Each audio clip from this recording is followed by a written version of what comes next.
d'Israël, qu'il m'apporte une offrande. Vous la recevrez pour moi de tout homme qui la fera de bon cœur. Voici ce que vous recevrez d'eux en offrande, de l'or, de l'argent et de l'airain, des étoffes teintes en bleu, en pourpre, en cramoisi, du fin lin et du poil de chèvre, des peaux de bélier teintes en rouge et des peaux de dauphin, du bois d'acacia, de l'huile pour le chandelier, des aromates pour l'huile d'onction et pour le parfum odoriférant, des pierres d'onyx et d'autres pierres pour la garniture de l'éphod et du pectoral. Ils me feront un sanctuaire et j'habiterai au milieu d'eux. Vous ferez le tabernacle et tous ses ustensiles d'après le modèle que je vais te montrer. C'est la parole de Dieu. Voilà, on va reprendre place et on sera en train d'acclamer le Seigneur pour sa parole. Ouf, il est déjà 11 heures, je ne sais pas si je saurais vraiment gérer mon temps, mais je crois que je vais y aller rapidement. J'aimerais, avant d'aller plus loin, savoir qui a invité quelqu'un au moins ce matin. Qui a au moins invité quelqu'un ce matin?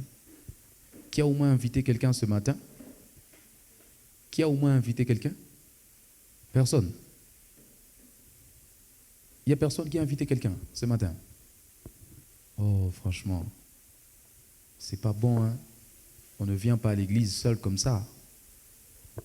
Hein? On ne vient pas à l'église seul comme ça. Vous savez bien que nous avons cette bonne habitude et n'oubliez jamais les bonnes habitudes. Lorsque vous êtes en train d'évoluer avec Dieu, il faut garder les bonnes valeurs. Dans la vie, si vous voulez aller loin, si vous voulez percer, vous voulez exceller dans la vie, faites deux choses. La première, regardez les bonnes valeurs que vous avez et gardez-les. Prenez soin des bonnes valeurs que vous avez. La deuxième chose, évitez les mauvaises choses. Évitez d'imiter les mauvaises choses. Alléluia. Est-ce que je vous parle ce matin? C'est bien. J'espère que vous ne ferez pas la même chose prochainement. C'est bien. Pour ceux qui ne sont pas là ce matin, il y a certains qui m'ont écrit. Il y a l'une des nôtres qui est endeuillée, qui a béni. Il y a d'autres qui m'ont parlé avec autant de programmes qui n'ont pas su être là ce matin. Mais c'est bien. Quand tu viens à l'église, tu viens au culte et tu invites quelqu'un. C'est une bonne habitude. Et il nous faut avoir cette mentalité-là. Vous savez, hein, pourquoi je dois vous parler comme ça? Je ne peux pas parler comme si j'étais à une église comme Arche de l'Alliance qui a fait déjà plus de 20 ans, ou bien un ministère qui a fait déjà plus de 10 ans. C'est impossible. Je dois vous parler comme une église qui est en train de naître, une église naissante. Nous sommes une église au début et les gens ont besoin qu'on les invite pour qu'ils viennent communier avec nous. Vérité éternelle, est-ce que vous entendez ce que je dis? C'est important. On ne doit pas se comporter comme ceux des églises, des grandes communautés baptistes qui n'ont plus besoin d'affiches et autre chose pour que les gens viennent dans leurs églises. Je voudrais vraiment que vous puissiez garder ça pour la prochaine fois et que le Seigneur nous fasse ensemble du bien. Ce matin, je parle de ce que l'Église doit savoir sur le tabernacle. Ce que l'Église doit savoir sur le tabernacle. Je sais que plusieurs fois, nous avons entendu parler du tabernacle. Il y a beaucoup de termes que l'interprète ne saurait même pas vraiment transcrire. C'est une matière très... Moi-même, moi, je connais plus le swahili que lui, mais moi-même, j'ai des difficultés à traduire beaucoup de mots. Quand je préparais le message, j'ai eu beaucoup de mots moi-même. J'ai eu beaucoup de problèmes à traduire beaucoup de mots. Il n'aurait pas la facilité de traduire beaucoup de concepts qui sont dans le message. Et plusieurs fois, nous avons entendu parler du tabernacle. Le tabernacle a des origines dans la Bible et la première origine du tabernacle dans la Bible, c'est que le tabernacle n'est pas une idée de Moïse. Lorsque nous parlons du tabernacle plusieurs fois, je crois que vous avez déjà entendu parler de ça, n'est-ce pas? N'est-ce pas? Qui a déjà entendu parler du tabernacle? Il y a des gens qui n'ont jamais entendu parler de ça ici. Alors, vous savez, les gens des messages, normalement, on doit les faire avec des images. Je crois que Dieu va nous faire grâce de trouver un écran de 24 pouces, comme celui qui est dans mon bureau là-bas. On pourrait le mettre ici pour que chaque fois qu'il y a des messages comme ça, pour des choses que nous n'avons jamais vues, des choses que nous n'avons jamais observées, nous puissions chaque fois les voir par des images. Il y a, je sais, plusieurs d'entre nous ici, quand je vais parler même de Arche, vous avez déjà entendu parler de Arche, n'est-ce pas? Et vous avez déjà vu ça? Qui a déjà vu ça? Au-delà d'avoir entendu parler de ça. Vous voyez, ce sont des messages qu'il faut donner avec des images, mais ce n'est pas grave. Le tabernacle, en fait, c'est une tente. Tout simplement, c'est une tente. C'est un peu comme, vous voyez comme c'est Ankara ici. Vous voyez comme ça? C'est comme ça, c'était une maison comme ça, et c'était comme une tente. C'est une tente que Dieu a demandé à Moïse de construire à l'époque. Vous voyez? Quand ils sont dans le désert, il lui a demandé de construire une tente. C'était juste une tente, tente, tout ni tente. C'est ce qu'on appelle tabernacle dans le langage de la Bible et dans la loi. Et donc, c'est une idée que Dieu lui-même a donnée à Moïse. Le tabernacle ou la tente, il y a, pour ceux qui veulent, ils peuvent parler des fois des tentes d'assignation. Il y a cela comme aussi langage qui exprime le tabernacle. C'est une idée que Dieu a donnée à Moïse, mais aussi une instruction directe qu'il lui a donnée. Il ne lui a pas donné seulement une idée, il lui a donné toute une instruction. Ça veut dire, il lui a donné un ordre. C'est un ordre que Dieu a donné à Moïse. Alléluia. C'est ça le tabernacle. Et vous allez même voir cela dans Exode 25, le verset 8. Lorsque nous avons lu cela, la Bible est en train de dire « Ils me feront un sanctuaire ». C'est ce que Dieu, là c'est là maintenant que Dieu est en train de donner cet ordre-là. Il est en train de donner cette instruction. Il dit « Vous me ferez un sanctuaire et j'habiterai au milieu de vous ». Maintenant, pourquoi Dieu a demandé à Moïse de faire un tabernacle? Est-ce que Dieu avait besoin d'une maison où il devait habiter? Parce que le tabernacle, c'était la maison de Dieu. Vous comprenez, non? Là, maintenant, on commence à comprendre, n'est-ce pas? Le tabernacle, c'est la maison que Dieu avait demandé qu'on lui construise. Donc, Dieu, dans son ciel, quand il est en train de parler à Moïse, qui est en train de conduire son église, qui est en train de conduire son peuple, il lui dit, vous devez me construire une maison. Munijenge nyumba. Et c'est ce qu'on appelle le tabernacle. Il dit, dans cette maison-là, je dois habiter dans cette maison. Je dois être au milieu de mon peuple. Et le but de ce tabernacle, ou la raison pour laquelle Dieu a demandé à Moïse de construire le tabernacle, c'est parce que le tabernacle était la présence de Dieu au milieu de son peuple. Dieu voulait habiter au milieu de son peuple. Frères et sœurs, l'idée de Dieu d'habiter au milieu de nous n'a pas commencé aujourd'hui. L'idée de Dieu d'être parmi nous n'a pas commencé aujourd'hui. Cette affaire de là où 2 ou 3 sont réunis en son nom, il est parmi eux. Ça n'a pas commencé que dans Matthieu. Ça n'a pas commencé dans la Nouvelle Alliance. Déjà, à partir même du commencement, Dieu avait l'idée. Il avait l'intention d'habiter parmi son peuple. C'est la raison pour laquelle il demande à Moïse de lui construire un tabernacle. Le verset 9 dit « Tu me feras le tabernacle et tous ses ustensiles d'après le modèle que je vais te montrer. » Ici, j'aimerais que nous puissions attirer notre attention sur le fait que lorsque Moïse doit construire cette maison à Dieu, il ne la construira pas de sa façon. Il ne la construira pas n'importe comment. Il ne va pas la construire comme il veut, comme il pense dans sa tête. Alléluia. Dieu a exigé que Moïse lui construise une maison. Mais c'est quelle maison? Il dit, cette maison-là doit suivre le modèle que moi-même je vais te montrer. Qu'est-ce que cette leçon veut nous dire? Cela veut nous dire que Dieu n'habite pas dans toutes les maisons. Est-ce que je me fais comprendre? Dieu n'habite pas dans toutes les maisons. Il y a même des gens qui peuvent construire des maisons à Dieu, mais dans lesquelles il n'habitera jamais. Vous savez pourquoi? Parce que ce sont des maisons qui ont été faites loin du modèle de Dieu. Frères et sœurs, vous voulez que lorsque vous construisez quelque chose pour Dieu, Dieu puisse y habiter. Suivez le modèle que Dieu vous a donné avant de construire. Voilà pourquoi il est très dangereux dans la vie chrétienne que de chercher à faire quelque chose pour Dieu sans suivre le modèle de Dieu. Est-ce que je peux commencer à enseigner ce matin? Il est très dangereux. Notez bien ce que je vous dis. Il est très dangereux de vouloir faire quelque chose pour Dieu sans suivre le modèle que Dieu a donné dès le départ. Je suis en train de vouloir vous enseigner ce matin de par cette leçon, c'est ce tabernacle que Moïse a fait pour Dieu, frères et sœurs, qu'on ne se permet pas de faire les choses pour Dieu. Regarde un peu le voisin, dit voisin, on ne se permet pas de faire les choses pour Dieu. Écoutez-moi, il y a un moment où David a eu l'intention de construire une maison pour Dieu. Quand vous lisez le livre des Chroniques et même 1 Samuel, vous lisez le texte, là, ça va même se répéter dans les livres des rois. David a eu l'intention de construire une maison pour Dieu. Mais Dieu lui a dit, attends, monsieur, tu as bien fait d'avoir l'intention de construire la maison de Dieu. Tu as bien fait de préparer de l'or. Tu as bien fait de préparer le bois. Tu as bien fait de préparer l'acacia et tout ce que tu as préparé. Il avait déjà préparé les serviteurs. Il avait déjà préparé tout l'argent qu'il fallait pour construire le temple de Jérusalem. Mais Dieu lui dit, non, ce n'est pas toi qui vas construire. C'est ton fils que je vais établir après toi qui va construire. Pourquoi? Parce qu'on ne fait pas pour Dieu les choses parce qu'on en a l'intention seulement. On fait les choses pour Dieu parce qu'il en a donné le modèle. Est-ce que quelqu'un entend de quoi je parle? Non, dis amen, je vais prêcher ce matin. Ton amen est encore très froid ce matin. Je disais, on ne fait pas les choses pour Dieu parce qu'on a l'intention. J'aimerais parler à ceux qui disent, j'ai vraiment senti que je dois servir Dieu. C'est bien de sentir qu'on doit servir Dieu. Mais écoutez-moi, on ne sert pas Dieu seulement parce qu'on en a l'intention. On ne sert pas Dieu seulement parce qu'on en a le vœu. On sert Dieu parce que Dieu nous a donné à l'avance le modèle de le servir.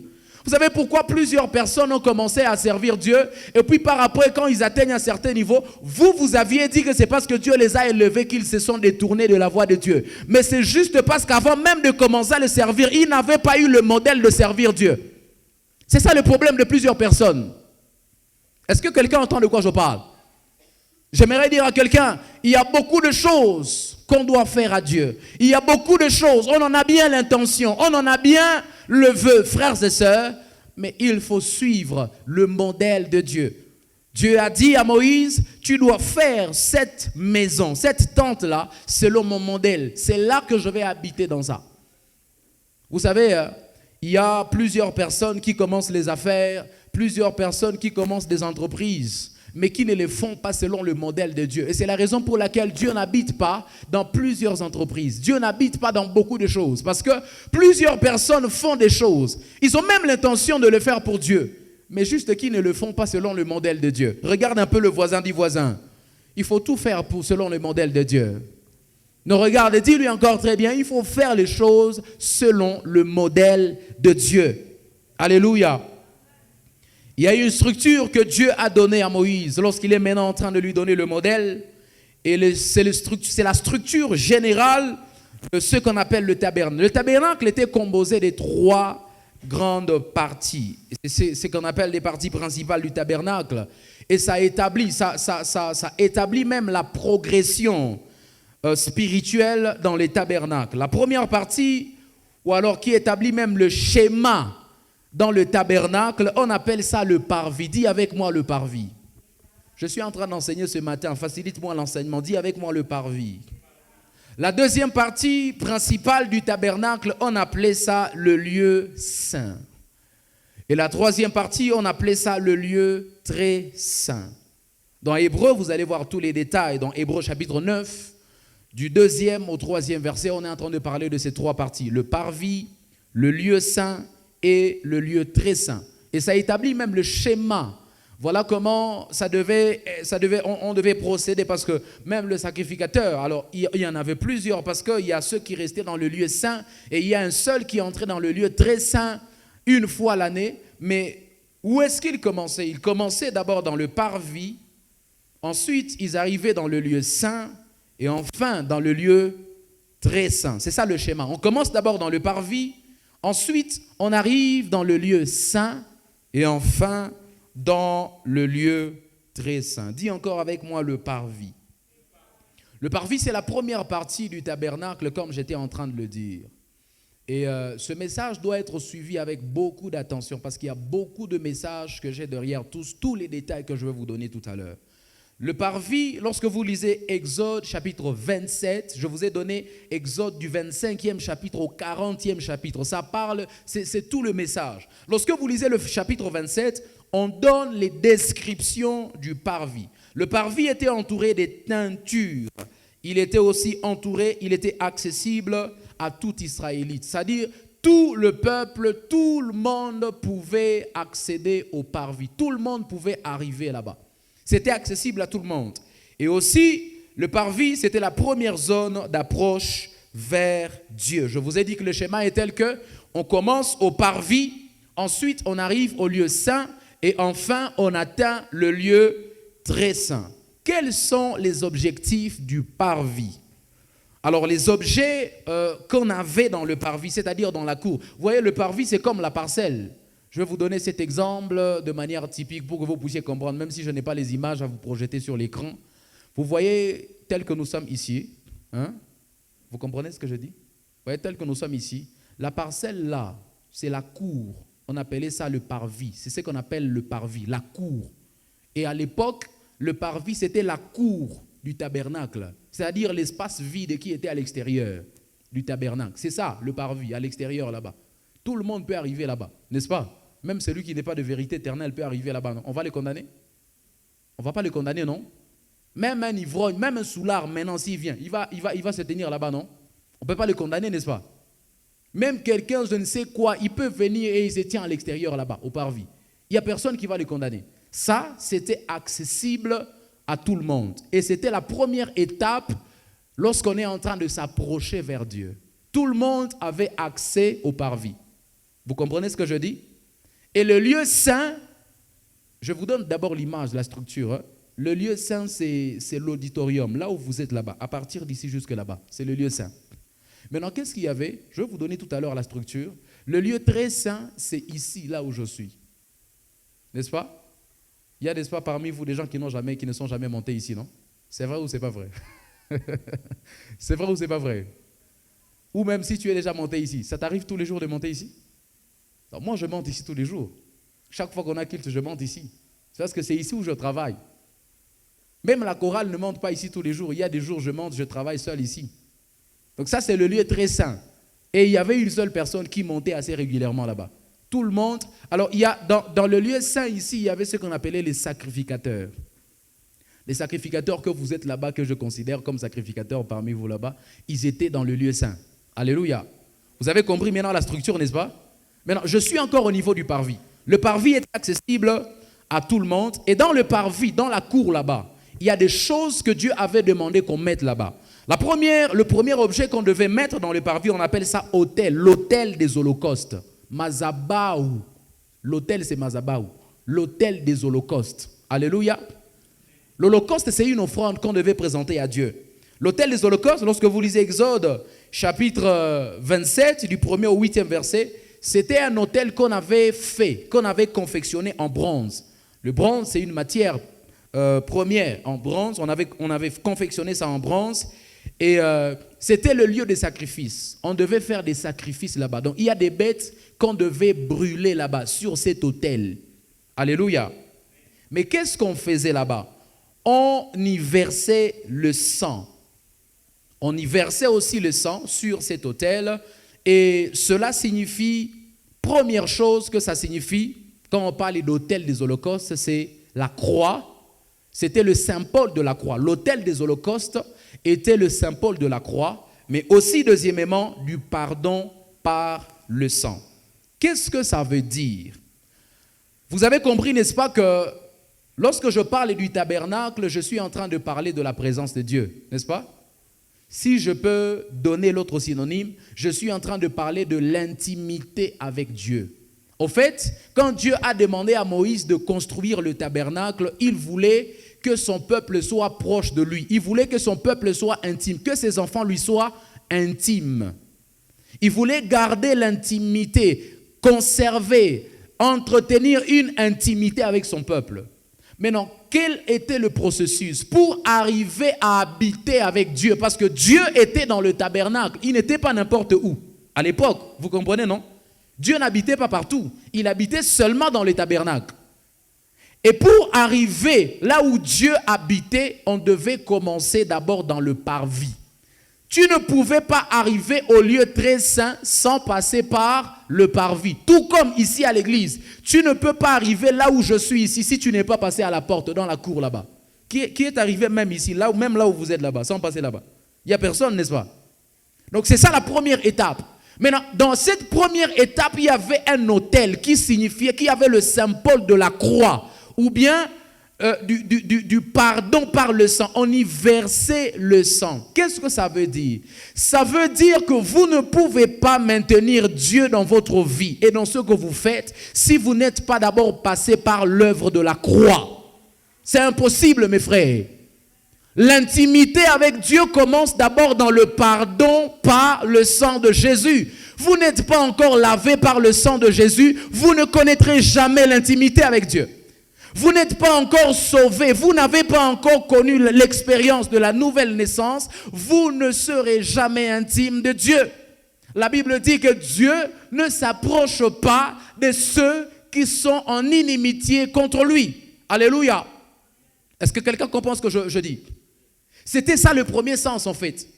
Et même dans notre temps aujourd'hui, tu ne peux pas accéder à l'intimité avec Dieu, tu ne peux pas accéder à la présence de Dieu si déjà tu n'es pas passé par la croix. Si déjà tu n'as pas connu l'œuvre de la croix, tu n'as pas expérimenté cela. Vous savez, il y a des gens qui viennent et qui me disent, à l'époque, depuis que j'ai commencé à servir Dieu, je reçois des plaintes comme ça. Quelqu'un vient, il te dit, pasteur, vraiment le culte d'aujourd'hui, j'ai pas senti Dieu. Vraiment, je n'ai pas senti Dieu. Il n'y avait pas de présence. Et je reconnais des gens qui me disaient ça assez régulièrement. Chaque fois qu'on finit le culte, il me dit, vraiment, je n'ai pas senti Dieu. La raison pour laquelle tu ne sens pas Dieu, c'est parce que tu n'es pas encore passé à l'autel des holocaustes. C'est parce que tu n'es pas encore passé à la croix. Ne peut sentir la présence de Dieu dans un culte que celui qui est d'abord en intimité avec lui, celui qui est passé par la croix. Ne peut sentir la présence de Dieu dans un culte que celui qui a reçu le pardon par le sang de Jésus. Ne peut sentir la présence de Dieu dans le culte que celui qui est en intimité avec Dieu, mes frères. Est-ce que je parle à quelqu'un ce matin? Il y avait l'autel des holocaustes. Le deuxième objet qu'il y avait, on appelait ça cuve d'airain. La cuve d'airain, dans Exode 30, elle contenait de l'eau. Et qu'est-ce que cette eau devait servir? Cette eau devait servir à purifier les sacrificateurs. Ça veut dire quoi? Ça veut dire avant d'entrer là où Dieu était, ceux qui y entraient, qu'on appelait des sacrificateurs, devaient d'abord se laver. Ils devaient d'abord être purifiés par cette eau qui était dans la cuve d'airain. Maintenant, ça signifie quoi? Le fait que les sacrificateurs, avant d'entrer dans le tabernacle, devaient d'abord se laver, cela a le sens de la sanctification. Est-ce que quelqu'un comprend de quoi je parle? Dis avec moi sanctification. Ça a le sens de la sanctification. Cela veut dire quoi? Tu ne peux pas accéder à l'intimité avec Dieu si tu ne vis pas dans la sanctification. Ça, c'est encore dans la première étape. On n'est même pas encore au lieu saint. On est encore au parvis, à l'extérieur, là-bas, là où tout le monde peut arriver. On est encore dehors, là-bas, là où tout le monde peut arriver, même celui qui est saoulé, même celui qui a, je ne sais pas, volé le mari de quelqu'un. Elle peut arriver quand même là-bas. Mais déjà, avant d'entrer ici, tu ne peux pas y arriver si tu ne t'es pas sanctifié. Voilà pourquoi j'aimerais même parler à ceux qui montent ici, là où je suis ici. Parce que je vous dis la vérité, même si on n'est plus dans la loi, on n'est plus sous la loi, ça, dans notre temps, dans notre dispensation qu'on appelle le temps de la grâce, c'est le lieu très saint. Chaque fois que tu montes ici et tu n'es pas encore sanctifié, tu ne vis pas dans la sanctification, tu n'as pas demandé que Dieu t'accepte, tu ne vis pas dans la crainte de Dieu, tu ramasses des malédictions ici. Est-ce que quelqu'un entend de quoi je parle? Tu ramasses des malédictions ici. Voilà pourquoi il y a certaines églises, bon, je ne crois pas forcément en ça, chacun a ses convictions. Il y a certaines églises où même la chorale ne monte pas ici. Il y a certaines églises où les femmes n'osent pas monter ici. Vous savez pourquoi? Parce qu'eux, ils ont conservé l'idée même du tabernacle. Les femmes n'entraient pas là-bas. Les femmes n'y entraient pas. Parce qu'on considérait la femme comme impure. Et eux, ils ont conservé cette mentalité-là de l'époque du tabernacle. Et dans certaines églises, il y a des gens qui ne montent pas ici. Les choristes et tous les restes, ils restent là-bas. Ils ne montent pas ici. Vous savez pourquoi? C'est parce qu'eux, ils ont conservé cette identité. Ils ont conservé cette idée que Dieu avait donnée. Frères et sœurs, même si nous, on ne conserve pas ça, on ne travaille pas comme ça dans cette église, j'aimerais vous le dire, chaque fois que vous entrez ici et vous n'êtes pas dans la sanctification, vous ne vivez pas dans la crainte de Dieu, vous n'expérimenterez rien de la part de Dieu. Et je vais même aller plus loin. Je vais dire, il y a des fois, vous allez ramasser des malédictions tant que vous ne vivez pas ou vous vous habituez à venir dans la présence de Dieu sans mener la vie de sanctification. Les rares des fois que j'ai expérimenté des choses, lorsque j'étais président d'intercession, c'est quand il y a des gens qui sont entrés dans la salle où on était en train de prier pour ceux qui étaient possédés, ils sont rentrés avec des démons. Vous comprenez ce que je dis là? Vous avez compris ce que je viens de dire? Il y a des gens, je les ai vus avec mes yeux, parce que moi, j'ai délivré autant de fois des gens, je ne peux même pas compter. Il y a des gens que j'ai vus avec mes yeux comme ça. Ils sont entrés, ils n'avaient pas de démons, il n'y avait rien. Mais le fait qu'il est entré seulement, alors qu'il ne vivait pas dans la sanctification, il rentre avec des démons. Vous savez pourquoi? Parce que les démons qu'on était en train de chasser dans la personne pour qui on priait, lorsqu'ils sont sortis, ils ont cherché en qui habiter. Les démons, quand ils sortent, ils ne partent pas directement. Vous voyez lorsqu'on est ici? S'il y a quelqu'un parmi nous ici qui est possédé, je prie pour lui, et les démons sortent de son corps. Ne pensez pas que les démons vont partir directement. Les démons vont sillonner d'abord dans la salle pour chercher s'il n'y a pas quelqu'un qui est disposé à les recevoir. Et les corps qui ne vivent pas dans la sanctification, les âmes qui ne vivent pas dans la sanctification, sont ceux et celles qui sont disposés à recevoir de tels esprits. Quelqu'un comprend de quoi je parle? Voilà pourquoi on n'entrait pas dans le tabernacle si on n'est pas purifié, si on ne se sanctifie pas d'abord. Dis avec moi la sanctification. Ah oui, il est temps que nous puissions être une jeunesse qui vit dans la sanctification. J'ai toujours rêvé d'une église des jeunes, même si on a l'habitude de dire qu'on est une église des jeunes. Je préfère avoir une église des jeunes. Ils sont élégants, ils sont beaux, ils sont dans la mode, mais ils sont aussi dans la sanctification. Je préfère avoir des jeunes, même des enfants dans cette église, mais quand même qui vivent dans la sanctification. Ça ne sert à rien d'avoir une église des gens de 50 ans. Ça ne sert à rien d'avoir une église des gens de 45 ans, mais qui vivent dans la pornographie, qui vivent dans l'adultère, qui vivent dans le vol et dans l'escroquerie, mes frères. Ça ne sert à rien. Parce que Dieu ne va jamais habiter là où vous êtes tant que vous ne vivez pas dans la sanctification. Dieu ne va jamais être proche de vous tant que vous ne vivez pas dans la sanctification. Les genres de messages dérangent ceux qui vivent dans le péché, je sais, mais je vais quand même parler. Donne-moi un amen, je vais parler. Non, donne-moi un bon amen, je vais prêcher la parole. Frères et sœurs, il est temps que nous puissions révolutionner le monde. Et nous n'allons pas révolutionner le monde seulement en nous habillant bien. Nous n'allons pas révolutionner le monde seulement en achetant des iPhones. Nous n'allons pas révolutionner le monde seulement en parlant bien français. Nous allons révolutionner le monde en étant à la mode, mais tout en étant dans la sanctification, mes frères. C'est là que se cache la présence de Dieu. Plusieurs fois, nous, on sait se consacrer, on a préparé le service, mais quelqu'un vient, il dit non, il n'y avait pas de présence aujourd'hui. Il y avait la présence, c'est toi qui n'étais pas accessible. C'est toi qui n'étais pas disposé. Est-ce que quelqu'un entend de quoi je parle? Dieu n'habite pas là où règne le péché. Voilà pourquoi il devait d'abord se sanctifier. Le deuxième lieu, pour aller plus vite, ou la deuxième partie, comme je vous ai parlé, on appelait ça le lieu saint. Là, nous sommes déjà dans la deuxième partie du tabernacle. Parce que vous avez entendu, dans la première partie, avant d'entrer même dans le tabernacle, ou dans le temple de l'époque, on devait d'abord connaître, expérimenter l'œuvre de la croix. C'est le Saint Paul de ce que nous avons appelé autel des holocaustes. Et là où il y avait la cuve des reins, on devait d'abord se purifier. On devait d'abord être saint avant d'entrer. Je vais tout à l'heure vous montrer pourquoi on devait être saint.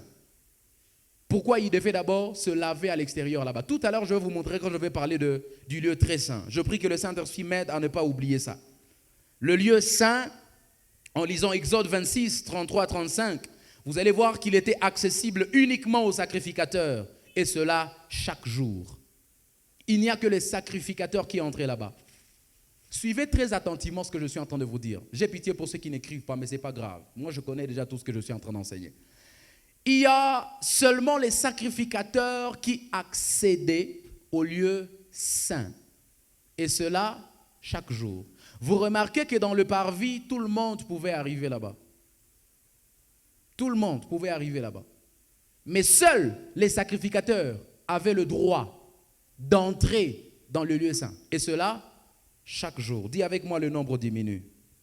Non, dis encore plus fort, le nombre diminue. Là, il y a maintenant la sélection. On commence à sélectionner ceux qui doivent aller. Alléluia. Je vais tout à l'heure te donner l'essence. Alors, qu'est-ce qu'il y avait dans le lieu saint? Dans le lieu saint, il y avait ce qu'on appelait la table des pains de proposition. La table des pains de proposition. En lisant Exode 25, 23 à 30, sur la table des pains des propositions, il y avait 12 pains qui étaient le symbole des 12 tribus d'Israël. Et on les changeait chaque semaine, chaque sabbat. On devait changer ça chaque sabbat. Ces pains-là, on devait les changer chaque sabbat. Qu'est-ce que cela signifie? Le pain qui était sur la table des pains des propositions symbolise la parole de Dieu. Alléluia. Tout le monde avait accès à la croix. Tout le monde avait accès à l'autel des holocaustes. Mais il n'y a que les sacrificateurs qui entraient dans le lieu saint. Et là, qu'est-ce qu'il y avait dans le lieu saint? Dans le lieu saint, il y avait le symbole de la parole.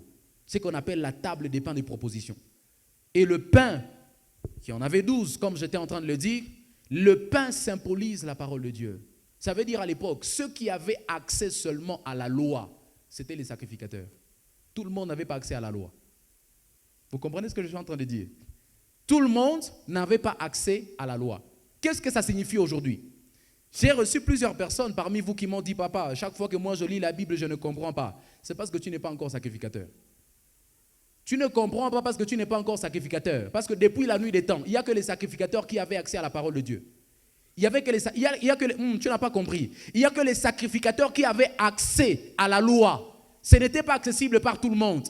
Et qu'est-ce qu'on devait faire pour être sacrificateur? On devait d'abord expérimenter l'œuvre de la croix. Et on devait aussi vivre dans la sanctification afin d'entrer dans le temple, dans le lieu saint. Oh, c'est profond ce que je suis en train de dire, mais tu ne comprends pas. Pour être sacrificateur, qu'est-ce qu'on devait faire? On devait expérimenter d'abord la croix en passant par l'autel des holocaustes. Et on devait aussi se purifier, la sanctification, dans ce que nous avons appelé la cuve des reins. Et pour entrer dans le temple, c'est là qu'on accédait maintenant à la parole de Dieu. Parce que tout le monde n'avait pas accès à cela. Il n'y a que ceux qui étaient prêts à expérimenter la croix. Ceux qui étaient prêts, il n'y a que ceux qui sont prêts, mes frères, à se sanctifier, qui peuvent accéder à la loi de Dieu. Tu ne comprendras jamais les Écritures, ma sœur, tant que tu vis dans la sanctification. Parce que tous les versets qui vont te parler des péchés que toi tu commets, tu vas les comprendre autrement. Parce que toi tu voudras que les versets là te soutiennent. Et c'est la raison pour laquelle, c'est l'une des grandes raisons pour lesquelles tu ne comprends pas la parole. Parce que tu es rebelle. Quelqu'un qui est rebelle et qui est en train de lire un chapitre qui lui parle de la loyauté, il va vouloir que ce chapitre-là se tourne en sa faveur. Et par conséquent, il ne va pas comprendre la profondeur des Écritures. C'est la raison pour laquelle tu ne comprends pas. Parce que tu ne mènes pas la vie de sanctification. Tu n'as pas dit Amen. Non, dis Amen bien encore. Non, dis Amen bien, je vais enseigner. La raison pour laquelle tu ne comprends pas, c'est parce que tu ne vis pas dans la sanctification. Parce que même dans le tabernacle, il n'y a que les sacrificateurs qui avaient accès à la parole de Dieu ou à la loi. Alléluia. C'est pourquoi la Bible dit même, l'homme ne vivra pas seulement de pain, mais il vivra aussi de la parole de Dieu. Lorsque vous lisez Matthieu chapitre 4, le verset 4, alléluia. Dans le lieu saint, il y avait aussi ce qu'on appelait le chandelier d'or. Dis avec moi, le chandelier d'or. Plusieurs d'entre vous, vous avez vu cette image. J'aurais dû vous projeter ces images, mais ce n'est pas grave. Prochainement, lorsque j'en parlerai, je tâcherai de préparer les images et surtout que Dieu nous aide à avoir un écran, que je projette chaque fois les images pendant que je parle des choses comme ça. Le chandelier, c'était comme... vous avez vu, qui connaît la fourchette? Tout le monde ici connaît la fourchette, non? Les chandeliers avaient comme la forme de la fourchette. Vous comprenez? Les chandeliers ont comme la forme de la fourchette. Mais différemment de la fourchette, nos fourchettes généralement ont quatre tiges, n'est-ce pas? Il n'y a que quatre tiges. Mais le chandelier en avait 7. On appelle ça des branches. Le chandelier en avait 7. Et sur le chandelier d'or, il y avait de l'huile. Ça fonctionnait avec de l'huile. C'est ce qui donnait de la lumière dans le lieu saint. C'est les chandeliers d'or qui éclairait le lieu saint. Donc dans le lieu saint, il y avait la lumière qui venait du chandelier. Alléluia. Parce qu'il y avait beaucoup de ténèbres. Il y avait beaucoup de ténèbres et il n'y a que le chandelier qui éclairait le lieu saint. Mais non, le fait que le chandelier fonctionnait avec de l'huile, l'huile qui est le symbole de la présence de Dieu. Alléluia. Ça veut dire quoi? Ça veut dire, tu ne peux avoir Dieu, tu ne peux accéder à Dieu, tu ne peux expérimenter la présence de Dieu que si tu atteins aussi le niveau du baptême du Saint-Esprit. C'est ça qu'on appelle le baptême du Saint-Esprit. Est-ce que quelqu'un comprend de quoi je parle? Le baptême du Saint-Esprit. Mes amis, vous voulez expérimenter la présence de Dieu, vous voulez vivre Dieu, vous ne le vivrez pas tant que vous n'avez pas expérimenté ce qu'on appelle le baptême du Saint-Esprit. J'ai toujours eu pitié de voir certaines personnes d'entre vous. Chaque fois que je suis ici, il m'arrive d'ouvrir les yeux et d'arrêter de prier pour regarder comment vous vous comportez dans la présence de Dieu. Il y a des gens, quand vous venez, tout ce que vous avez à faire dans une telle atmosphère, c'est de regarder ceux qui sont en train de prier. Il y a des gens, tout ce que vous avez à faire dans une telle présence, c'est de regarder comment le pasteur est en train de jouer au piano. Tout ce que vous avez à faire, vous savez seulement remarquer les erreurs et les fautes dans le culte. Mes amis, vous n'expérimenterez jamais les grandes choses avec Dieu tant que vous fonctionnez encore comme ça dans sa présence. Tant que vous n'êtes pas encore capable, même lorsqu'il n'y a pas de chorale, d'être plongé dans la présence de Dieu, vous n'allez pas expérimenter de grandes choses, mes frères. Heureusement que nous sommes dans l'année de grandeur. Laissez-moi vous dire la vérité. Vous n'allez pas expérimenter la grandeur aussi longtemps que vous n'avez pas désiré le baptême du Saint-Esprit. Est-ce que quelqu'un entend de quoi je parle? Toi, chaque fois qu'on est en train de chanter, il faut qu'on te dise que tu dois prier. Il faut qu'on te rappelle que tu dois adorer. Il faut qu'on te rappelle que tu dois battre les mains. Il faut qu'on te rappelle que tu dois faire. Il faut qu'on te rappelle que tu dois faire. Tu es toujours mécanique dans la présence de Dieu. Et tu crois que tu peux expérimenter des grandes choses comme ça avec Dieu. Ça ne se conçoit pas. Ce n'est pas biblique, mes frères. Depuis la dispensation de la loi jusqu'à la dispensation de la grâce, il n'y a pas un seul homme qui a expérimenté des grandes choses avec Dieu sans expérimenter le baptême du Saint-Esprit. Dis-moi amen, bien je vais prêcher. Non, dis encore amen. Tu ne peux pas expérimenter des grandes choses avec Dieu et tu es comme une statue. Tu es pire que Marie. Tu es même pire que la statue de Marie là. Quand tu arrives dans la présence de Dieu, toi tu ne fais qu'observer les gens. Comme si on t'avait établi observateur de culte. Comme si on t'avait établi superviseur de culte. Il n'y en a pas. Voilà pourquoi même les pianistes qui viennent ici. Vous ne me voyez pas adorer ici pendant que je suis en train de faire le piano? Même les pianistes qui viennent ici, quand je les regarde comme ça, il n'est pas en train d'adorer, frère. Il va arrêter. S'il ne veut pas adorer, il ne veut pas prier avec nous, il va arrêter. Parce que moi-même, sans être professionnel en piano, sans être un pianiste professionnel, déjà je le fais. Je peux chanter en train d'adorer, en train de prier. Même quand ce sont des prières, frère, je peux délivrer quelqu'un même en étant ici, en train de jouer au piano. Il n'y a pas quelqu'un, quand tu viens dans la présence de Dieu comme ça, toi tu es superviseur de culte. Ça ne se conçoit pas. Mon ami, tu ne vas pas vivre des grandes choses avec Dieu comme ça. Tant que lorsque nous, on est en train d'adorer, toi, tu nous supervises, toi, tu nous contrôles, toi, tu nous surveilles. Qui est en train de prier plus que l'autre? Mon frère, ce n'est pas toi qu'on prie. On est en train de prier Dieu. Ce n'est pas toi qu'on adore. On est en train d'adorer Dieu. Ce n'est pas à toi qu'on parle. On est en train de parler à Dieu. Tu dois te concentrer sur toi-même. Quand tu es dans la présence de Dieu, il faut désirer Dieu. Et tu ne peux pas expérimenter le baptême du Saint-Esprit tant que tu ne le désires pas. Il n'y a que les hommes qui désirent Dieu qui expérimentent le baptême du Saint-Esprit, mes frères. Lorsque nous sommes dans une telle présence, toi, tu ne fais que regarder les gens. C'est une mauvaise attitude. C'est une mauvaise attitude. Il y a des fois que j'ai fait ça ici pendant qu'on est en train de prier. Je me souviens une fois, il y a des frères comme ça qui sont venus. Ils sont venus, on les avait invités pour jouer aux instruments ici. Et au moment où on est en train de prier, l'atmosphère était très chargée. Des fois même, vous nous ralentissez dans notre pression spirituelle, dans l'atmosphère. Des fois, vous embrouillez même l'atmosphère. Nous, on est en train de prier, on est concentré. Il y a quelqu'un qui est en train de mettre ses mains en poche comme ça. Et puis, il vous regarde, il vous observe. Oh! Qui l'a établi superviseur ici? Une fois, j'ai demandé à certains, ils étaient là-bas. Je leur ai dit, si vous ne priez pas, sortez. Allez chez vous. C'était vers 3h du matin. Je dis, si vous ne priez pas, allez chez vous. Il n'y a pas quelqu'un qui est venu superviser l'autre ici. On est venu prier. Est-ce que quelqu'un comprend de quoi je parle? Ah oui, j'aimerais te le dire. Hein. Chaque fois que tu observes les gens comme ça dans le culte, il y a quelqu'un qui est concentré. Quelqu'un qui est en train de prier. Toi, tu ne fais que l'observer, tu ne fais que le superviser. Des fois, tu les déconcentres. Des fois, tu les sors de la présence de Dieu. Est-ce que tu comprends ce que je suis en train de dire? C'est pourquoi je ne voudrais plus voir quelqu'un ici pendant que nous on est en train d'adorer et puis qui est en train de superviser les gens, qui est en train de regarder les gens pendant que nous on adore. C'est pas bien. Tu ne peux pas expérimenter des grandes choses avec Dieu tant que tu fonctionnes encore comme ça.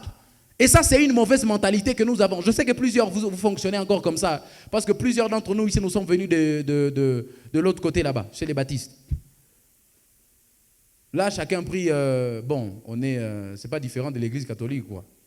Moi, j'ai été dans toutes ces confessions-là. Moi, j'ai étudié dans une école catholique. Chaque mercredi, on avait messe. Je sais comment on prie dans les églises catholiques, je sais comment on prie dans les églises baptistes. Donc, ce n'est pas différent. Et il y a des gens qui veulent amener ça ici. Regarde un peu le voisin, dit voisin, on est dans une église de réveil. Non, rappelle-lui qu'on n'est pas chez les baptistes. On est dans une église de réveil. Il faut arrêter ça. Franchement, il faut arrêter ça. Il faut arrêter ça. Nous, on ne fait pas ça ici. Quand on vient ici, on vient dans la présence de Dieu. Tu n'es pas venu ici par rendez-vous d'un homme. Je crois que ce n'est pas moi que tu es venu voir. Je crois que ce n'est pas ton voisin que tu es venu voir. Tu es venu ici pour Dieu. Donc, quand tu es dans la présence de Dieu, tu dois vraiment le désirer. Tu dois vraiment le désirer. Mes amis, il est temps qu'on arrête cette affaire-là de non, la chorale n'a pas bien chanté, c'est pourquoi ça ne m'a pas permis de bien adorer. Qui te dit que c'est la chorale qui doit t'aider à adorer le Seigneur? Chaque fois que toi tu es dans la chambre, tu as une chorale dans la chambre, tu as une chorale que tu as déjà engagée dans ta chambre. Ça veut dire que chaque fois qu'il n'y a pas de chorale dans ta chambre, toi tu n'adores pas. Oh non, c'est le pianiste qui m'a déconcentré. Toi, tu as un pianiste chez toi à la maison. Toi, tu es un pianiste. Avant même de venir dans cette église, tu connaissais l'image du piano. Non, c'est comme ça que le pianiste, et maintenant, comme il n'y a pas de pianiste actuellement, moi, je ne vais plus venir prochainement. Frère, il faut arrêter ces bêtises-là. Et tu ne peux pas être grand dans la vie tant que tu fonctionnes comme ça. Il est temps qu'on arrête ces bêtises dans l'église, mes frères. Est-ce que quelqu'un comprend de quoi je parle? Non, dis-moi amen bien, je vais parler. Je vais parler même si tu ne dis pas amen. Il est temps qu'on arrête ces bêtises-là dans l'église. Je crois que tu n'as pas de chorale chez toi à la maison. Encore que chez toi, il n'y a même pas quelqu'un qui a déjà intégré la chorale. Donc il faut nous arrêter ces caprices-là. Quand tu es dans la présence de Dieu, tu n'es pas venu regarder la chorale. Tu es venu regarder Dieu. Quand on est en train d'adorer, on ne regarde pas celle qui est en train de conduire le culte. Quand on adore, on regarde à Dieu. Même si Anaïmba dièse, je vais adorer le Seigneur. Même si le pianiste est en Assurata, je vais adorer le Seigneur. Vous comprenez ce que je suis en train de dire? Parce que dans tous les cas, dans tous les ustensiles que je vais vous présenter ici, vous n'allez pas voir le keyboard dans tout ce que je vais dire là. Il n'y a pas de piano. Dieu n'avait pas demandé à Moïse de mettre le piano dans les tabernacles. Il n'y en avait pas. Mais ils ont adoré le Seigneur. Dieu était là. Il n'y avait pas de piano, Dieu était là. Non, tu n'as pas entendu. J'ai dit, il n'y avait pas de piano, mais Dieu était là. Il n'y avait pas de drummers, mais Dieu était là. Il n'y avait pas de chorale, mais Dieu était là.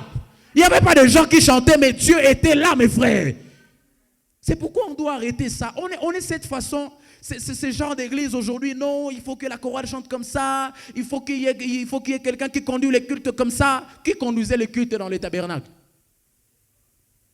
Il n'y avait pas de conducteur de culte dans le tabernacle. Il n'y en avait pas. Il n'y en avait pas, mes frères. C'est pourquoi quand tu es dans la présence de Dieu, il faut être concentré. Regarde un peu le voisin, dis voisin, sois concentré. Non, parle-lui bien. Parle-lui avec autorité, dis voisin, sois concentré. Très important, mes frères. Dans le lieu saint, il y avait aussi ce qu'on appelle l'autel des parfums.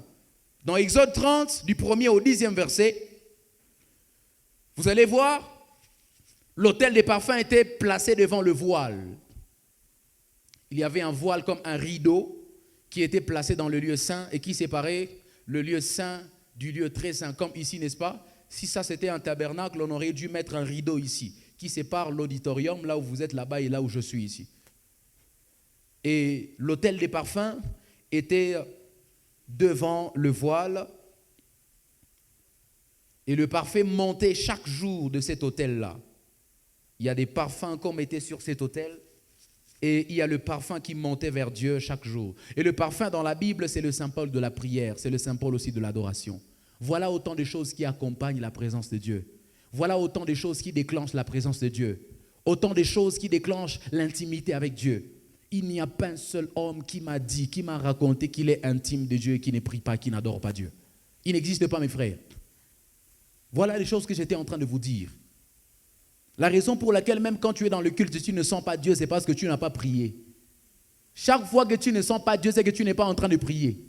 Chaque fois que tu ne sens pas Dieu, c'est que tu n'es pas en train d'adorer avec nous. C'est la raison pour laquelle toi, tu ne sens pas Dieu. Tu vois, non? Pendant que toi, tu dis que tu ne sens pas Dieu, il y a quelqu'un qui est en train de fermer les yeux. Vous savez, il y a une image que j'ai publiée hier. Hein?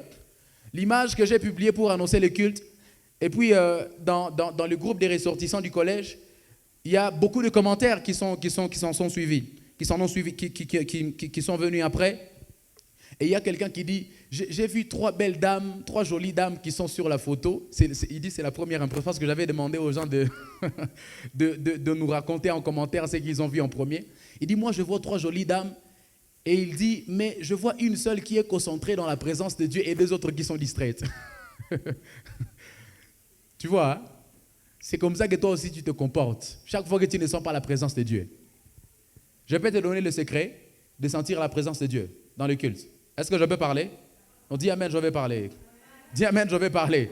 Le secret de sentir la présence de Dieu quand nous on est en train de prier, tu dois aussi prier. Le secret de sentir la présence de Dieu quand nous on est en train de chanter, tu dois aussi chanter avec nous. Le secret de sentir la présence de Dieu dans un culte, quand on danse, tu dois danser. Le temps que toi tu fais des charismes, là, nous on est en train de danser, toi tu fais des charismes, c'est là que tu ne sens pas la présence de Dieu. Oui, le secret, c'est de faire ce qu'on te demande de faire dans la présence de Dieu.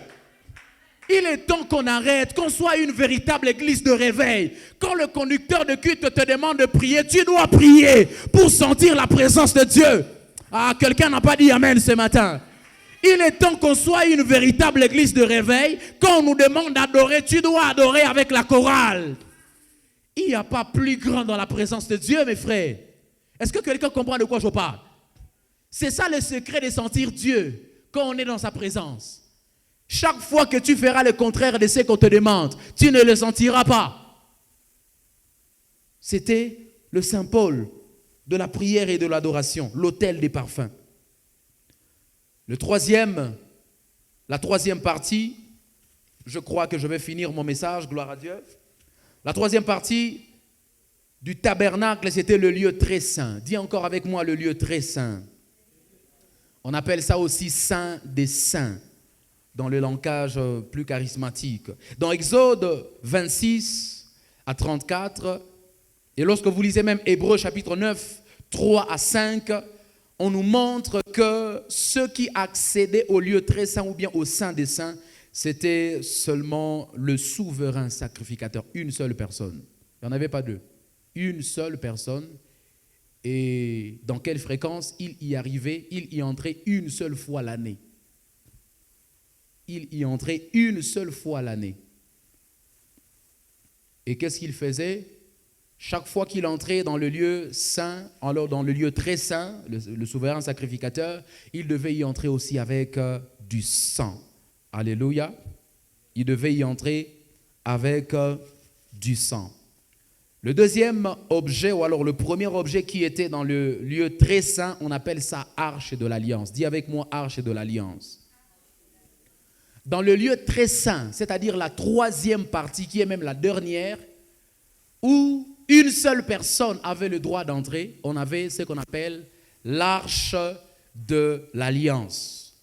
Exode 25, 10 à 22 nous montre ce qui était dans l'arche de l'alliance. Parce que l'arche de l'alliance, ni sanduku, en swahili, c'est comme un sanduku, c'est comme un coffre, vous voyez? Oh, si j'avais seulement les images, j'allais tout vous montrer. Arche de l'alliance, c'était un coffre.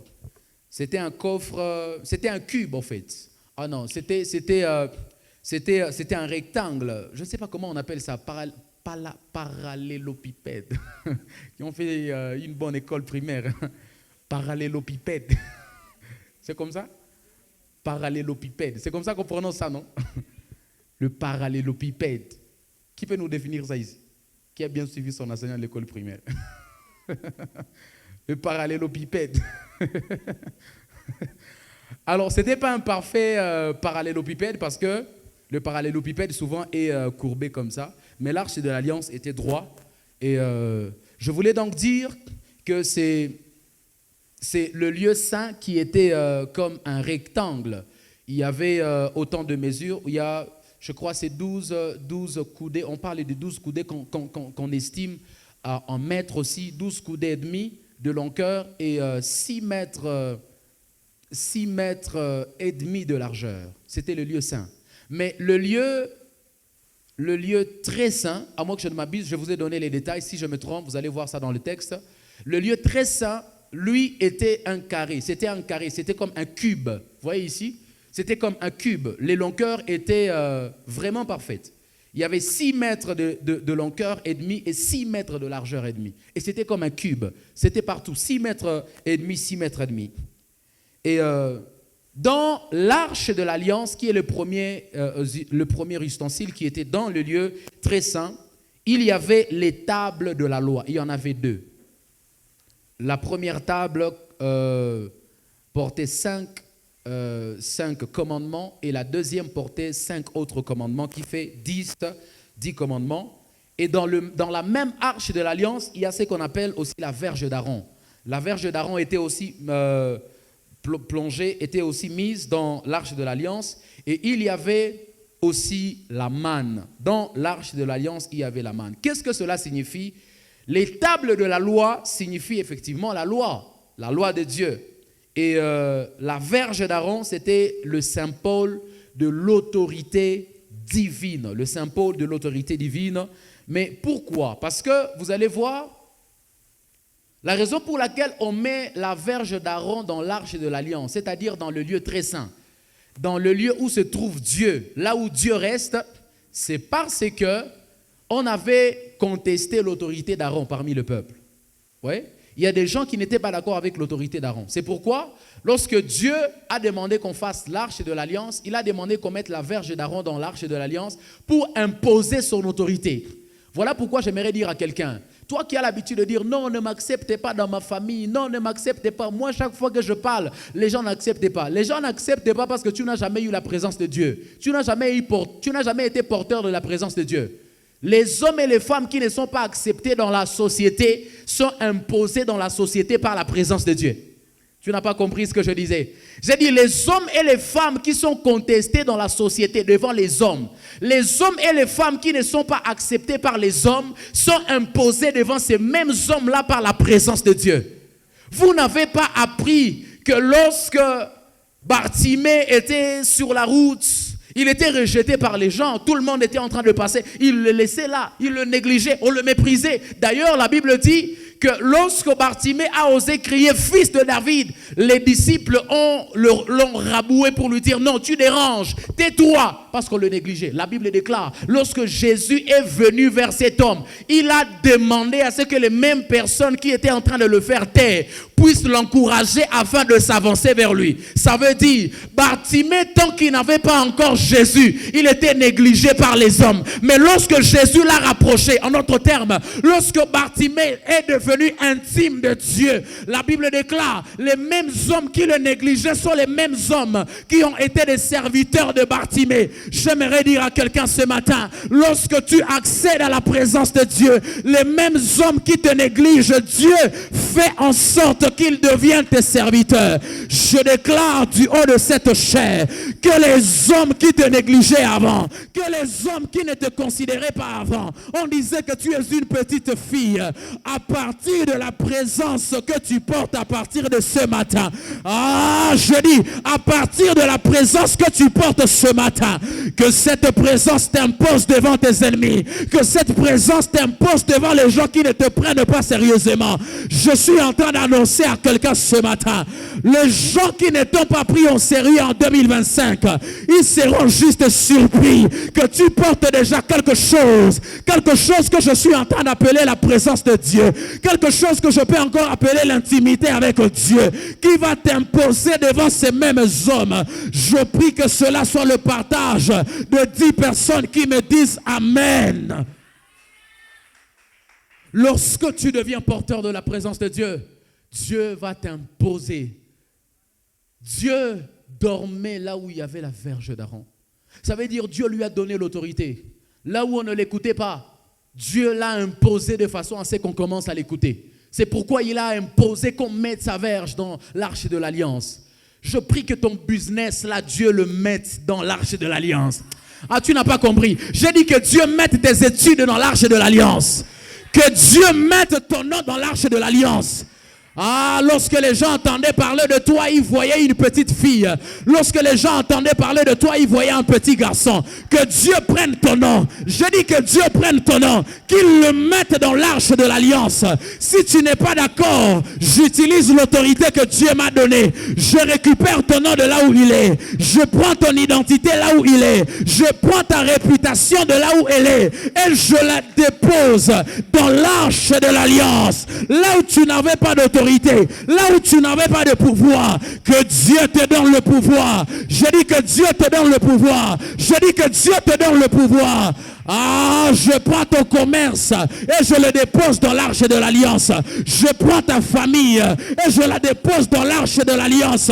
Oh, je prends ton entourage et je le mets dans l'arche de l'alliance. Je prends le petit capital qu'on néglige aujourd'hui, que toi-même tu négliges. Je prends ce même capital par l'autorité que Dieu m'a donnée et sur la chair sur laquelle il m'a établi, avec l'autorité du Dieu de mon Père, j'impose ce capital dans l'arche de l'alliance, que tu puisses avoir l'autorité, que Dieu te donne l'autorité, que Dieu te donne l'autorité. Lorsque Dieu décide d'imposer un homme dans une génération, mes frères, il lui donne ce qu'on appelle la présence. Il lui donne ce qu'on appelle l'onction de la présence. Il y a des endroits où tu ne vas pas entrer parce que tu t'habilles bien. Il y a des endroits où tu vas entrer parce que tu portes Dieu. Il y a des lieux, tu ne vas pas mettre tes pieds parce que tu t'habilles bien. Il y a des lieux, tu vas mettre tes pieds parce que tu es porteur de la présence de Dieu. Il y a des endroits, tu ne mettras pas tes pieds avec ton beau français. Il y a des endroits, tu vas mettre tes pieds si et seulement si tu es porteur de Dieu. Je prie avec le Saint-Esprit que Dieu fasse de nous une église d'hommes et de femmes qui portent la présence de Dieu. Quand tu arrives dans une boutique, on t'encage quelque part, que le boss constate qu'il y a une atmosphère qui a changé. Il se demandera comment et pourquoi l'atmosphère a changé. Tu lui diras, je suis une fille choisie de Dieu. Je suis une sacrificateur. Je porte la présence de Dieu et je suis dans l'arche de l'alliance. Frères et sœurs, il y a des choses qu'on n'aura jamais dans la vie jusqu'à ce qu'on puisse porter la présence de Dieu. Il y a des gens à qui on ne va jamais parler jusqu'à ce qu'on ait la présence de Dieu. Alléluia. Dans le lieu très saint, il y avait aussi ce qu'on appelle le propitiatoire. Le propitiatoire, c'est la couvercle, c'est-à-dire la couverture de l'arche de l'alliance. La couverture, Moufouniko et arche de l'alliance, ce qu'on appelle les propitiatoires. Les propitiatoires, c'était le lieu où Dieu se manifestait. Chaque fois que Dieu descendait, il était sur le propitiatoire, il était sur la couvercle, au-dessus de l'arche de l'alliance. Et c'est là, dans Exode 25, le verset 22, la Bible dit, c'est là que je me rencontrerai avec toi. J'aimerais dire encore à quelqu'un ce matin, il y a toujours des lieux de rencontre avec Dieu. Dieu peut être partout. Autant qu'on nous a enseigné que Dieu est omniprésent, mes frères, mais Dieu n'agit pas partout. Est-ce que je peux répéter ce que je viens de dire? Dieu est partout. Il est même dans les bars. Mais il y a des endroits où Dieu n'agit pas, mes frères. Même dans le temps de la grâce. Il y a des endroits, tant que tu n'es pas arrivé là-bas, tu ne vivras pas la main de Dieu. Tu n'expérimenteras pas la puissance de Dieu. Est-ce que je suis en train de parler à quelqu'un ce matin? Maintenant, regardez pendant que je finis mon message. Je vous ai dit que le parvis était accessible par tout le monde. Écoutez attentivement ce que je vous dis en finissant. Le parvis était accessible à tout le monde, frères et sœurs. Là, on était en groupe, on était en famille, on était en équipe, on était en groupe d'amis à l'extérieur. On y était avec tout le monde, mais c'est la première étape d'accès à la présence de Dieu. Mais lorsqu'on arrive dans le lieu saint, la Bible dit qu'on sélectionne certaines personnes qu'on appelle les sacrificateurs. Tout le monde n'avait pas accès à la présence de Dieu du lieu saint. Il n'y a que les sacrificateurs qui entraient dans le lieu saint. Ça veut dire le nombre diminue. On n'y est plus seulement parce qu'on est membre de famille, on y est parce qu'on est sacrificateur. On n'y est plus parce qu'on est seulement ami de quelqu'un, on y est parce qu'on est sacrificateur. Dans le lieu saint, on ne s'est retrouvé pas là-bas parce qu'on a étudié avec quelqu'un. On se retrouve dans le lieu saint parce qu'on est sacrificateur. On n'arrive pas dans le lieu saint parce qu'on a rencontré quelqu'un, parce qu'on aime quelqu'un de visage. On arrive dans le lieu saint parce qu'on est sacrificateur. J'aimerais dire à quelqu'un, dans la marche avec Dieu, dans la recherche de la présence de Dieu, il y a des endroits, des frères et des sœurs avec qui vous aviez commencé, mais qui n'iront pas jusqu'au bout.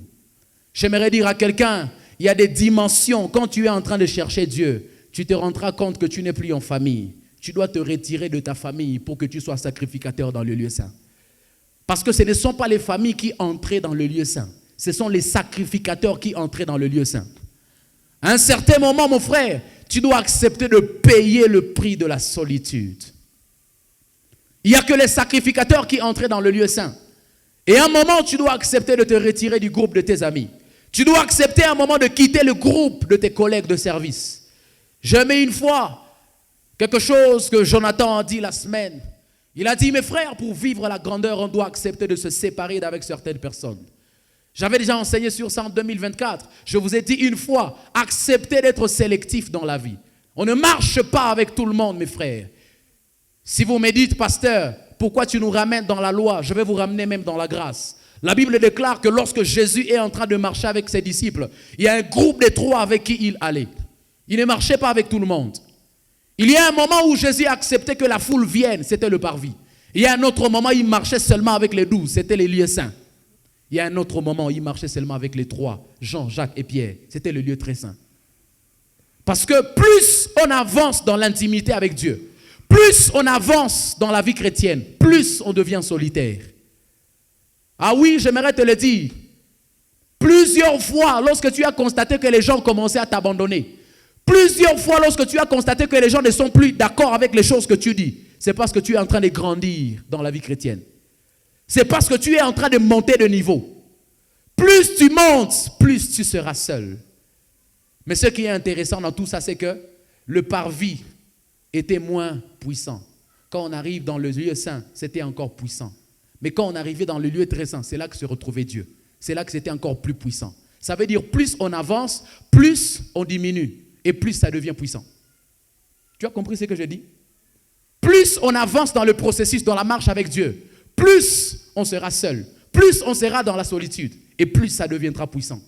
Je suis en train de vouloir dire en finissant mon message, tu ne peux pas être puissant dans la vie chrétienne tant que tu aimes trop les groupes. La Bible déclare, celui qui allait voir Dieu, on a commencé avec tout le monde là-bas à l'extérieur, en famille, dans les parvis. On arrive dans le lieu saint en tant que sacrificateur, on est encore nombreux, mais celui qui voyait Dieu, et puis une seule fois l'année, c'était une seule personne, le souverain sacrificateur.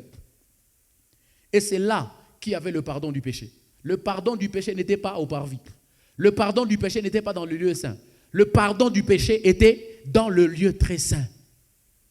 Mes amis, j'aimerais vous le dire, le plus dur dans la marche avec Dieu, ce n'est même pas le fait de se priver de la nourriture, c'est le fait d'être solitaire. Plusieurs d'entre vous, vous n'avez pas de problème d'estomac. Plusieurs d'entre vous, le plus grand problème que vous avez, c'est que vous ne savez pas vous retirer pour être seul avec Dieu.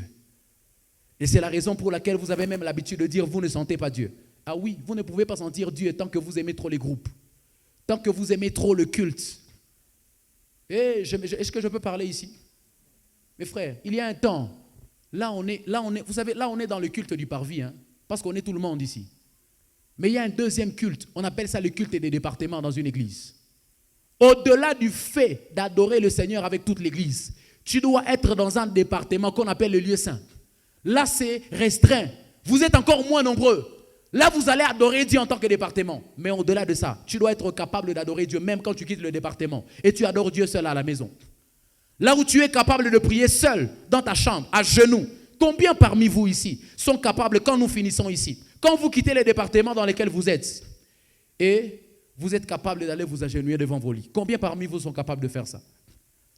Combien parmi vous sont capables de se retirer d'ici, sans piano, sans drummer, sans chorale, sans la sœur Esther qui conduit les cultes ici? Tu es capable de t'agenouiller devant toi, devant ton lit, et tu adores le Seigneur. Combien parmi nous sont capables de le faire? C'est ça qu'on appelle l'intimité avec Dieu, mes frères. C'est comme ça qu'on accède à la présence de Dieu, mes frères. Vous ne pouvez jamais accéder à la présence de Dieu tant que vous aimez trop les gens. Ah oui, c'est bien d'aimer la famille, c'est bien d'aimer les groupes d'amis, c'est bien d'aimer les mutualités. Mais à un certain moment, lorsque tu veux être efficace, lorsque tu veux être puissant, tu dois accepter d'être seul. Les hommes qui sont efficaces, les hommes qui réussissent dans la vie, mes amis, ne sont pas des hommes qui aiment les groupes. Les hommes qui réussissent dans la vie, mes amis, les hommes que Dieu a élevés jusqu'au sommet, que vous avez l'habitude d'envier, ils n'aiment pas les groupes. J'ai appris en 2025, si pas en 2024, l'homme le plus riche au monde que vous connaissez, il s'appelle Elon Musk. Il a eu 8 divorces, à moins que je ne m'abuse. Pourquoi il a divorcé 8 fois avec autant d'enfants qu'il avait avec ses femmes? Parce que chaque fois que ses femmes voulaient de l'intimité avec lui, il était toujours absent. On raconte que toutes ces femmes lui ont reproché l'absence. C'était un homme toujours en surménage, parce qu'il est toujours seul. Il est toujours en train de réfléchir. Comment X va fonctionner? Comment ceci va fonctionner? Comment ceci va fonctionner? Il est toujours seul. Vous aimez être fort, puissant, efficace, même dans le business. Vous n'aurez pas beaucoup de gens. Vous ne serez pas accompagné par beaucoup de gens. Et puis regardez, un autre détail. Plus on avance, plus ça fait noir dans le tabernacle. À l'extérieur là-bas, ça fait plus clair, n'est-ce pas, qu'ici? N'est-ce pas? Et c'était comme ça même dans le tabernacle. Parce qu'il y avait un voile qui séparait même le parvis du lieu saint. Vous comprenez ça? Donc quand on quitte le parvis, le lieu de tout le monde, on arrive dans le lieu saint, ça faisait noir. Voilà pourquoi on avait besoin du chandelier pour éclairer, le Saint-Esprit pour éclairer. Et plus on avançait, quand on quitte le lieu saint pour entrer dans le lieu très saint, ça faisait encore plus noir. Parce que là, il n'y avait ni la lumière du soleil, ni la lumière du chandelier, mais il y avait la lumière de la Shekinah, qu'on appelle la gloire de Dieu. C'est là qu'on avait ce qu'on appelle la Shekinah, la gloire de Dieu. Il n'y a que la gloire de Dieu qui éclairait le lieu très saint. Il y a des temps de la vie, tu dois désirer seulement la lumière de Dieu. Il y a des temps de la vie, tu dois arrêter de voir le soleil. Tu dois arrêter de voir la lumière des lampes, la lumière artificielle. Et tu vis dans le noir. Tu veux seulement la lumière de Dieu. Qui parmi vous est capable de s'enfermer pendant 3 jours et chercher Dieu? Mes frères, il n'y a pas de grandeur sans ce genre de dimension. Voilà pourquoi Dieu m'a envoyé vous parler du tabernacle. Vous voyez autant de leçons qui sont cachées derrière. Mes frères, nous voulons vivre la grandeur. Acceptons un moment de nous enfermer. 3 jours. Sylvie, on ne t'a pas vu. Même chez toi à la maison, personne ne te voit. Parce que tu es enfermé dans ta chambre. Tu es en train de prier. Tu es en train de chercher Dieu. Nous ne pouvons pas vivre la grandeur tout en étant des gens ordinaires. On est toujours dans les fêtes. On est toujours parmi les gens. C'est impossible, mes frères. Le business là dans lequel vous voulez exceller. Vous savez qu'il y a des gens, ils sont capables. Si vous n'avez jamais appris, il y a une histoire, un témoignage, c'est peut-être par là que je vais finir. Il y a un occultiste dans ce pays, vous le connaissez, je ne citerai même pas son nom. Il y a un occultiste, c'était un musicien. On raconte que chaque fois qu'il avait concert, il faisait au minimum 7 jours dans sa chambre. Il s'est couché à même le sol et il fait 7 jours, il a quitté son corps. Il est dans un autre monde, dans une autre atmosphère. Et pourquoi? Parce qu'il y a un temps où on doit se concentrer. Même les occultistes savent ça. C'est toi les chrétiens qui dis non, Dieu a déjà fini à la croix. Il a déjà tout accompli. Mon frère, tu ne vivras pas de grandes choses. Même les magiciens, les féticheurs, ils savent ça. C'est pourquoi il quitte le corps, c'est pourquoi il doit faire ceci, il doit faire cela. Il est absent pendant 7 jours. On raconte même que de temps en temps, il commençait à dégager comme quelqu'un qui est mort. Parce qu'il a fait tellement longtemps pour aller chercher le pouvoir d'attirer les gens. Si un musicien, un occultiste peut faire 7 jours au point de risquer, imaginez si sa femme ose entrer dans cette chambre-là et il a commencé à dégager. Qu'est-ce qu'on va faire? On va aller l'enterrer mort. Il prend ce risque-là pour attirer les gens, pour attirer des foules. Et c'est toi qui veux réussir gratuitement. Il n'y a pas de réussite. Il n'y a pas de grandeur dans la vie. J'ai aimé ce que l'homme de Dieu Paul a dit. On ne donne pas la grandeur aux gens sur un plat. Ça n'existe nulle part. Tu dois payer le prix, le sacrifice de la solitude. Regarde un peu le voisin, dis voisin. Tu dois aimer être seul. Il faut aimer ça, mes frères. Il faut aimer la solitude. C'est dans la solitude que vous allez